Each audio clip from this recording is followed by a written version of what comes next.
Bienvenue sur ma vidéo. Avant de plonger dans l'action, prenez juste une seconde pour faire quelque chose d'important. Abonnez-vous à la chaîne et mettez un gros pouce bleu si vous aimez ce que vous voyez. Ça ne prend qu'un instant, et ça m'aide énormément à continuer à vous proposer du contenu incroyable. Allez, on compte sur vous. La scène s'ouvre en Amérique, où un hélicoptère se pose sur une vaste propriété privée. En descendent David Brennan, directeur du Hunter Bureau, accompagné de Selene, la femme énigmatique connue pour son don de prévoyance. Ils sont accueillis par Christopher Reed, l'un des chasseurs les plus puissants au monde. Surpris par cette visite imprévue, Christopher fait remarquer qu'il n'attendait personne aujourd'hui. Brennan lui explique alors qu'ils sont venus pour une affaire d'une extrême urgence et qu'ils auront besoin d'une discrétion absolue. D'un simple signe de tête, Christopher ordonne à sa secrétaire de ne laisser entrer personne jusqu'à la fin de l'entretien. Une fois seul dans son bureau, Christopher leur demande sans détour la raison de leur venue. Il précise immédiatement qu'il n'a aucune intention de participer au raid du portail de rang S récemment apparu à l'est. Selene le rassure calmement. Ce n'est pas pour cette porte qu'ils sont là. Son regard devient soudain grave lorsqu'elle lui annonce une nouvelle glaçante. Sa vie est en danger. Christopher se fige un instant, puis l'incrédulité laisse place à la colère. Même s'il respecte Selene pour ce qu'elle a fait par le passé, il refuse qu'on plaisante avec sa mort et exige de savoir qui oserait s'en prendre à lui. Sans se démonter, Selene lui révèle qu'elle a fait une vision, un rêve dans lequel il était entouré d'ennemis et sur le point de mourir. Christopher la coupe aussitôt, qualifiant ses paroles d'absurdes. Il ne peut pas croire qu'elle ait traversé tout le pays uniquement pour l'avertir d'un simple rêve. La tension monte lorsqu'il évoque son passé de voyante, un passé entouré de rumeurs et de pouvoirs étranges qu'il n'a jamais pris au sérieux. D'un ton ferme, il affirme qu'en tant que chasseur de niveau national, personne sur Terre n'est capable de le tuer. Pourtant, après un court silence, son attitude change. Plus posé, il pose une question hypothétique. Si, par impossible, cette vision était réelle, vers qui devrait-il se tourner pour obtenir de l'aide? Selene n'hésite pas. Il existe peut-être un homme capable de faire face à une telle menace. Un chasseur capable de tenir tête au pire monstre. Son nom est Sung Jin-woo. La scène bascule ensuite au Japon. Sung Jin-woo sort du donjon de rang S, repensant au combat qu'il vient de mener. Il est convaincu que tuer le monarque était la seule décision possible. Même enchaîné, ce dernier dégageait une quantité de mana suffocante, assez puissante pour écraser tout ce qui l'entourait. En comprenant les véritables intentions du roi géant avant qu'il ne puisse agir, Jin-woo a probablement évité une catastrophe mondiale. Peu de temps après, la nouvelle se répand à travers le monde. Tous les géants du Japon ont été éliminés. Les réseaux sociaux s'embrasent et le nom de Sung Jin-woo circule partout, certains le voyant déjà comme un futur chasseur de niveau national. En Chine, le dernier géant ayant traversé l'océan est abattu par Liu Zigang, le chasseur de niveau national du pays. Au Japon, Matsumoto Shijo se rend aux autorités et reconnaît ses fautes, où il avait mis en danger les chasseurs coréens pour servir les intérêts du Japon. Pendant ce temps, aux États-Unis, les chasseurs ayant fermé un portail de rang S célèbrent leur succès lors d'une réception somptueuse financée par le gouvernement. Les membres de la Scavenger Guild discutent avec admiration de l'ampleur de l'événement. C'est alors que Thomas André, le chasseur le plus puissant d'Amérique et l'un des 5 chasseurs de niveau national, fait son entrée. Imposant et sûr de lui, il salue sa guilde avec un large sourire et taquine certains membres au sujet d'un pari qu'ils auraient perdu. L'un d'eux nie nerveusement, ce qui amuse encore plus Thomas, qui plaisante en menaçant de prendre sa cravate comme trophée. Il se tourne ensuite vers son assistante, Laura, pour lui demander son avis sur sa tenue. Elle lui répond que, malgré son prix, la cravate ne va absolument pas avec sa chemise hawaïenne. Thomas éclate de rire et l'enlève sans discuter. Une fois l'ambiance détendue, Laura lui annonce la liste des guildes invitées à la prochaine conférence internationale. Un nom attire immédiatement son attention. Une nouvelle guilde coréenne appartenant à Sung Jin-woo. À cet instant, le sourire amusé de Thomas disparaît, remplacé par un intérêt sincère. Sung Jin-woo va bientôt venir aux États-Unis. De retour en Corée, Jin-woo se tient devant les géants qu'il a transformés en soldats de l'ombre. Son armée s'est considérablement renforcée, laissant les spectateurs derrière lui sans voix. C'est à ce moment-là que Hunter Hoshino s'approche pour l'informer qu'il a un appel urgent. En décrochant, Jin-woo apprend que Yoko Hoshino doit rentrer immédiatement en Corée. Inquiet, il lui demande ce qui se passe. Sa mère l'a appelé en larmes, et un problème familial grave est survenu. Jino décide de partir sur le champ. Jin-woo, bien que préoccupé, accepte et le laisse partir. La scène se déplace à l'aéroport international de Corée, où Jino est accueilli par l'assistant de son père, qui l'emmène directement à l'hôpital. En chemin, il lui demande de se préparer à ce qu'il va voir. Son père est allongé sur un lit, plongé dans ce que les médecins appellent le sommeil éternel, un état dont on ne se réveille jamais. Sous le choc, Jino tente de se précipiter vers lui, mais l'assistant l'arrête, l'avertissant qu'un chasseur incapable de contrôler pleinement son mana pourrait aggraver la situation. À la place, il lui tend un carnet. En l'ouvrant, Gino sent ses yeux se remplir de larmes. Les pages sont remplies de coupures de presse, toutes consacrées à lui et à Sung Jin-woo. À travers ses sanglots, un léger sourire apparaît sur son visage. Il comprend alors que son père avait simplement continué à faire ce qu'il avait toujours fait, conserver tout ce qui comptait le plus pour lui. L'assistante expliqua calmement que le livre ne se limitait pas aux articles consacrés à Jin-woo. En le feuilletant, on y découvrait également de nombreuses coupures de journaux retraçant le parcours de Gino. L'assistante précisa alors, d'une voix douce, qu'il ne s'agissait en aucun cas d'un manque d'amour. Les attentes du président étaient simplement aussi immenses que l'affection profonde qu'il portait à son fils. Les yeux humides, Gino écoutait sans dire un mot. Peu après, Gino suivit silencieusement la suggestion de l'assistant et se dirigea vers la résidence. Alors qu'il s'apprêtait à quitter les lieux, il s'arrêta brusquement, envahi par l'étrange sensation d'être observé. Il se retourna aussitôt, mais ne distingua rien d'anormal. L'assistant lui demanda si quelque chose n'allait pas, et Gino secoua doucement la tête, affirmant que ce n'était rien, avant de reprendre son chemin. Ce qu'il ignorait, c'est que Jin-woo se trouvait là depuis le début. Dissimulé grâce à la furtivité, il se tenait immobile dans la chambre d'hôpital. En silence, il observait la scène. Puis, debout aux côtés du père inconscient de Gino, il murmura que ce moment le touchait profondément. Sortant ensuite une potion de guérison, il l'ouvrit avec précaution et l'utilisa sans faire le moindre bruit.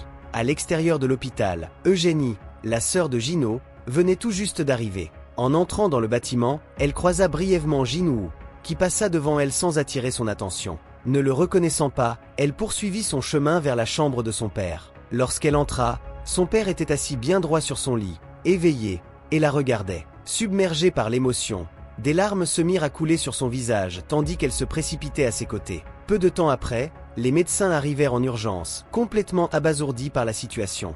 Dehors, Jin-woo marchait tranquillement dans la rue.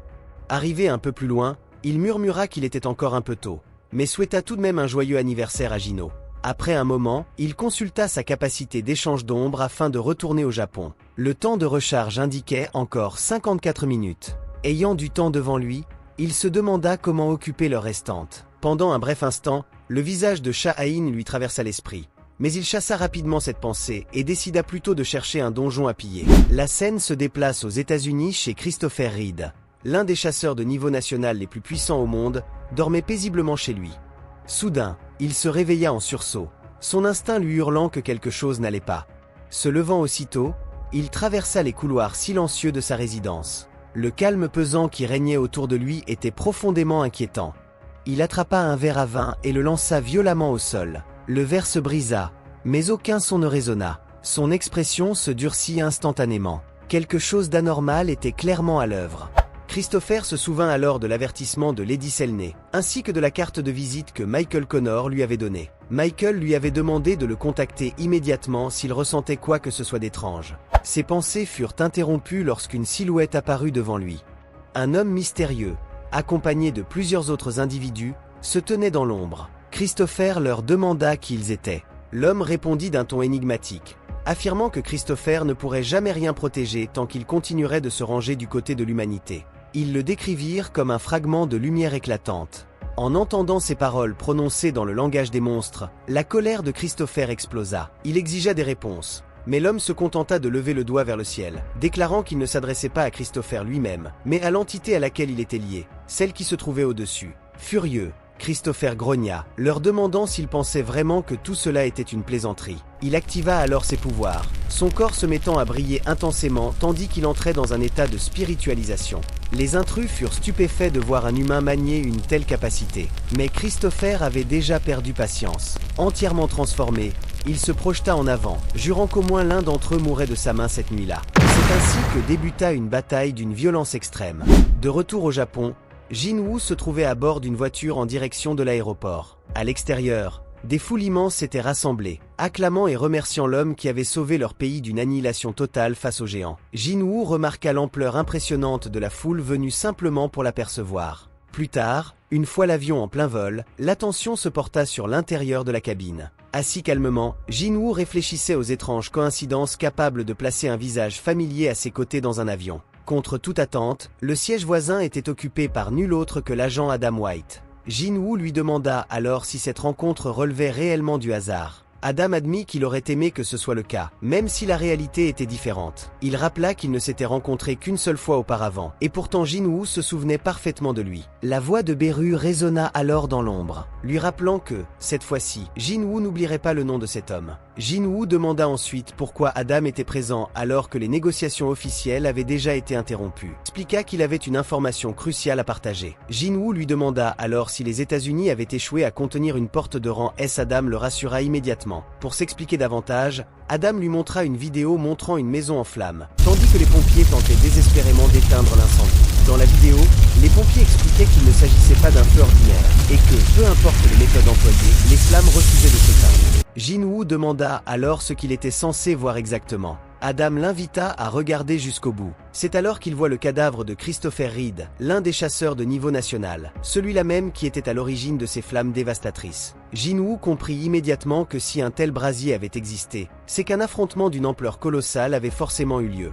Adam sortit alors une photographie, expliquant qu'elle représentait l'individu que le bureau des chasseurs considérait désormais comme le principal suspect. À cet instant précis, une force invisible souleva Adam dans les airs. La colère de Jin-woo explosa, et il exigea de savoir s'il s'agissait d'une plaisanterie, avertissant qu'Adam ne quitterait pas l'avion vivant si c'était le cas. Les agents présents s'apprêtaient à intervenir, mais Adam leur fit signe de s'arrêter. Luttant pour reprendre son souffle, il expliqua que l'homme sur la photo provenait d'un donjon et qu'il n'était peut-être pas celui qu'ils imaginaient.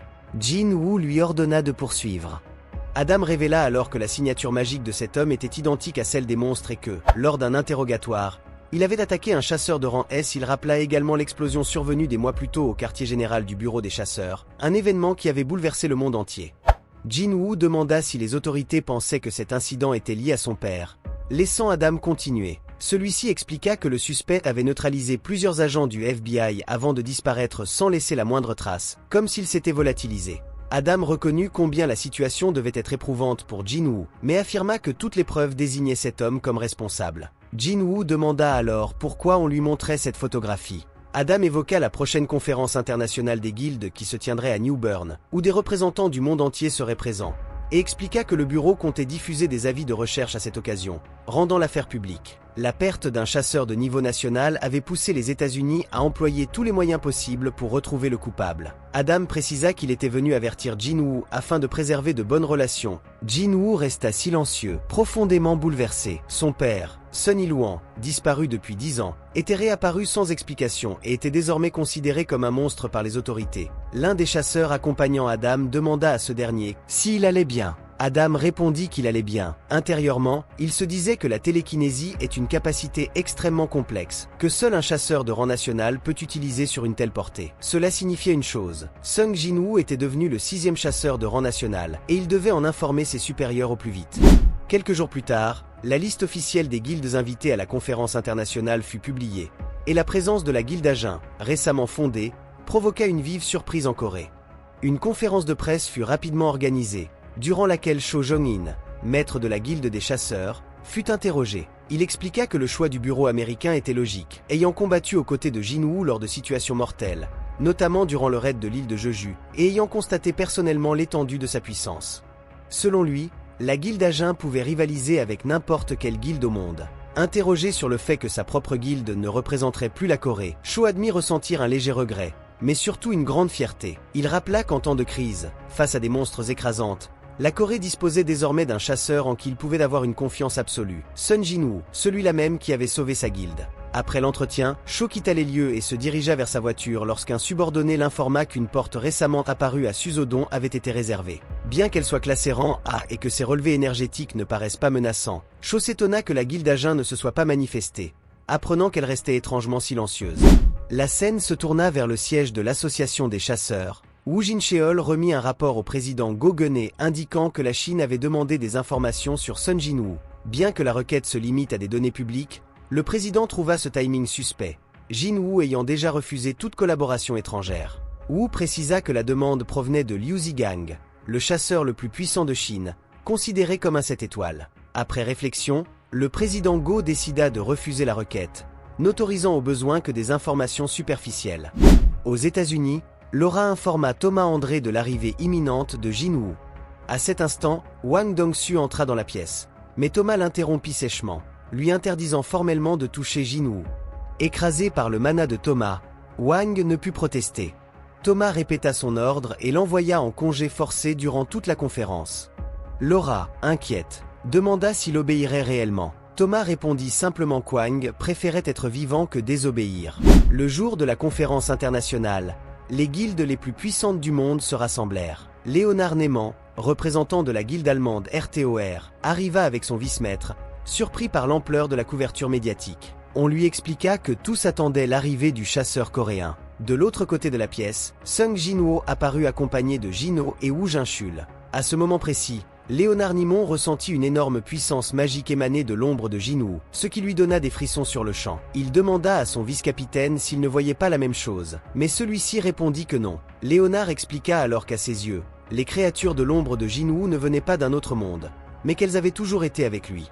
Sans le moindre bruit, elle encerclait les lieux de toutes parts, si dense et imposante que Léonard ne put s'empêcher de penser que vu leur nombre et leur puissance, il pourrait déclarer la guerre aux États-Unis. Jinwoo remarqua un regard insistant posé sur lui depuis un moment déjà. Jino laissa échapper un léger rire, lui rappelant qu'après une exposition médiatique aussi massive, il était tout à fait normal d'attirer des curieux. Puis, changeant de cible, Jino tourna ses taquineries vers Wu Jinch, lui demandant pourquoi il accompagnait Jinwoo. Manifestement mal à l'aise, Wu finit par admettre qu'il avait été officiellement chargé de sa protection. Profitant de la situation, Jino se pencha vers lui avec un sourire malicieux, l'obligeant à répéter cette déclaration, ce qui laissa Wu encore plus embarrassé. Au milieu de leurs échanges, une silhouette familière s'approcha. Adam White, membre du Hunter Bureau, salua Jinwoo et lui annonça qu'il l'attendait. Jinwoo arqua légèrement un sourcil, lui rappelant qu'en tant que responsable de la branche asiatique du bureau, il était censé se trouver en Asie. Adam expliqua que, bien que cela soit vrai, il avait désormais reçu la mission personnelle de s'occuper de toutes les affaires concernant Sung Jinwoo.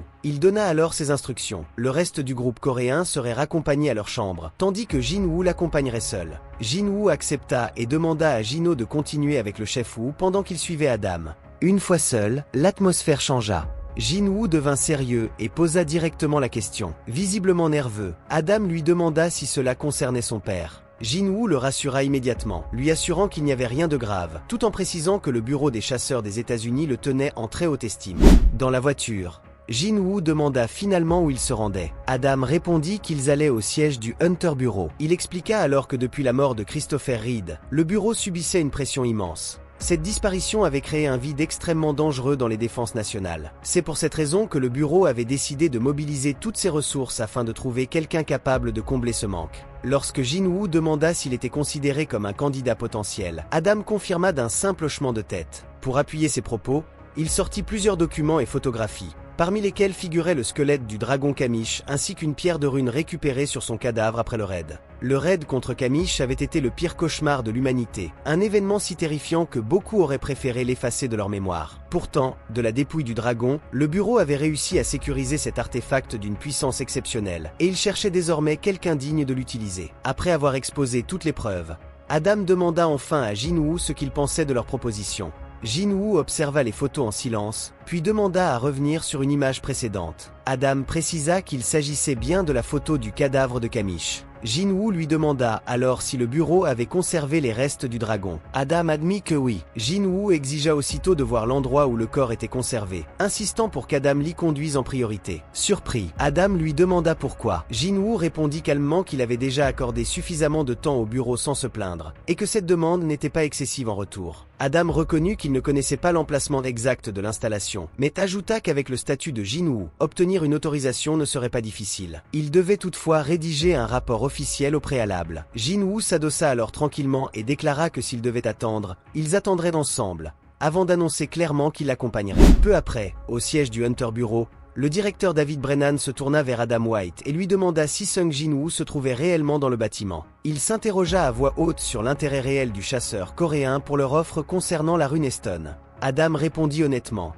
Tout au long de la journée, Jinwoo avait à peine mentionné la pierre. David insista alors. Jinwoo était-il réellement plus intéressé par le corps du dragon que par l'acquisition d'une nouvelle compétence? Après un moment de réflexion, il se tourna vers Michael Connor, le directeur adjoint, pour connaître son avis. Michael expliqua que la valeur d'une compétence pouvait dépasser toute estimation. De nombreux chasseurs de haut rang dépensaient des fortunes colossales pour obtenir la bonne rune Stone. Peut-être que pour Jinwoo, Voir le cadavre de ses propres yeux avait bien plus de valeur que d'apprendre une nouvelle capacité. David plissa les yeux. Et si le pouvoir de Jinwoo ne fonctionnait que sur les monstres qu'il avait lui-même tués, une pensée glaçante traversa alors l'esprit de Michael. Et si Jinwoo pouvait relever des créatures en nombre sans même avoir besoin de les tuer personnellement? Si Jinwoo parvenait à ressusciter Kamish, le dragon lui-même, sa puissance deviendrait tout simplement inimaginable. Alarmé, David se leva brusquement, affirmant qu'aucun individu ne devait jamais être autorisé à posséder une telle force. Michael le mit toutefois en garde. Refuser la demande de Jinwoo de manière catégorique risquerait de nuire gravement à leur relation avec lui. Après réflexion, David accepta à contre-cœur. Il décida d'accompagner personnellement Jinwoo jusqu'à l'installation secrète, espérant ainsi observer la vérité de ses propres yeux. Peu après, à l'intérieur de l'ascenseur qui s'enfonçait profondément sous le bureau, David s'adressa à Jinwoo. Il expliqua qu'il aurait préféré discuter calmement autour d'une table.